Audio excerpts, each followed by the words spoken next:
म विरुद्ध राजनीतिक षड्यन्त्र भयो, भिजिट भिजा प्रकरणमा संलग्नता छैन भनेछन् गृहमन्त्री रमेश लेखकले। यो सुनेर एउटा सानो बालकले भन्दै थिए, कति पटक मामुको पकेट मारियो, लेखाजोखा नै छैन, आजसम्म होइन नै भनेर टारिएको छ, रङ्गे हात पक्रिँदा नि होइन नै भन्यो, छानबिन नभएर मात्रै हो। उहाँ गृहमन्त्री र मेरो स्वभाव उस्तै रहेछ। गृहमन्त्रीले भनेछन्, मेरो व्यवहार सार्वजनिक नै छन्, मेरो विगत खुल्ला छ। हो नि, व्यवहार भिजिट भिजाले छताछुल्ला पारेकै छ, अनि विगत पूर्व प्रधान न्यायाधीश सुशीला कार्कीले प्रश्न पार्नु भएकै छ, अनि स्वतन्त्र निकायलाई निष्कर्ष निकाल्न दिनुपर्छ, मेरो सहयोग हुन्छ पनि भनेछन्।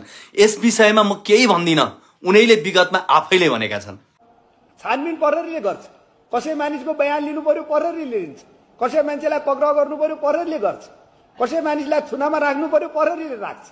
प्रहरीले आफ्नो प्रतिवेदन साथ सरकारी वकिलमा जब प्रतिवेदन पेश गर्छ, सरकारी वकिलले अभियोजन गर्छ।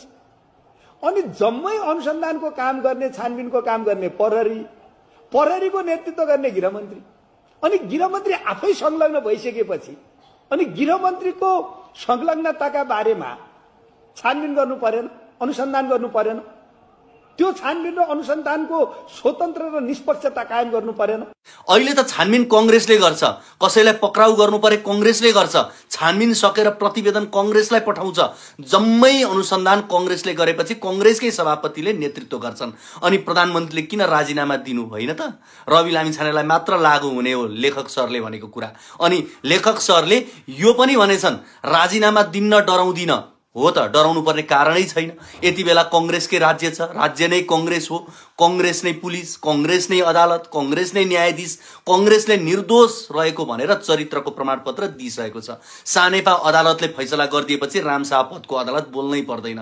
हुन त त्यहाँ पनि तिनकै कारिन्दा त छन्। यति बेला अधिनायकवाद नेपालीले सहनु परेको छ, जाबो जनताले बोलेर के हुन्छ। अहिले कांग्रेस उपसभामुख इन्दिरा राणा मगरलाई जोड्दै गृहमन्त्री रमेश लेखक र राज्य विरुद्धको अपराधलाई सामान्यकरण गर्न खोज्दैछ कांग्रेस। त्यही भएर राजनीति गर्नेले कांग्रेसले जस्तै आफ्नो मिडिया, पत्रकार र खेतलाहरू पाल्न सक्नुपर्छ, जहाँ तथ्यलाई मोडेर जनताको आँखामा छारो हाल्न सकिन्छ। गृहमन्त्रीले आफूलाई सहज हुने योग्य राष्ट्र सेवकलाई अध्यागमनमा राखे, मानव तस्करीलाई धन जम्मा गर्ने सजिलो धन्दा माने। आज रमेश लेखकको अपराधमा कृष्ण सिटौला र शशाङ्क कोइराला कर्मचारीको दोषमा गृहमन्त्री आत्तिनु पर्दैन भन्दै डुक्रिरहेका छन्।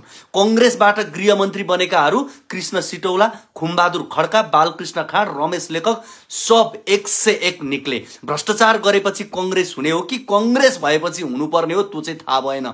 चिप्लिएर गरेको छानबिनमा त बालकृष्ण खाँड, मोहन बस्नेत, रमेश लेखकहरू पर्छन् भने यदि राम्रोसँग सरकारले नियत सफा राखेर छानबिन गर्ने हो भने त कांग्रेसको बिउ पनि नभेटिने रहेछ। भिजिट भिजा प्रकरणमा म अन्यायमा परे, मलाई न्याय दिनुस् पनि भन्न भ्याएछन् गृहमन्त्री लेखकले। होइन, यतिसम्म लाज पचाउन चाहिँ के खानुपर्छ हौ? नेतृत्वको जानकारी बिना यति उच्च स्तरको सेटिङ र ठूलो असुली सम्भव छैन भन्ने कुरा जनजनलाई थाहा छ।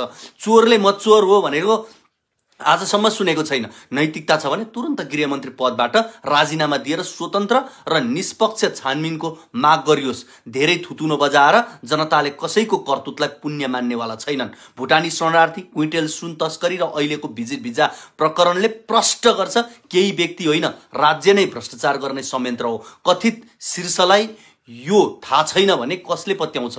नियुक्ति र सरुवामा सेटिङ मिलाउने यिनै हुन्। उपल्लो नेतृत्वमा मानव तस्करीमा संलग्न छ। लस्कर लागेर तस्करको पत्रकार सम्मेलन अर्थहीन छ। मन्त्रालय पुरै खाली गर्नु जरुरी छ। कुनै पनि निकायलाई निर्देशन गर्ने हैसियत यति बेला गृह मन्त्रालयसँग छैन।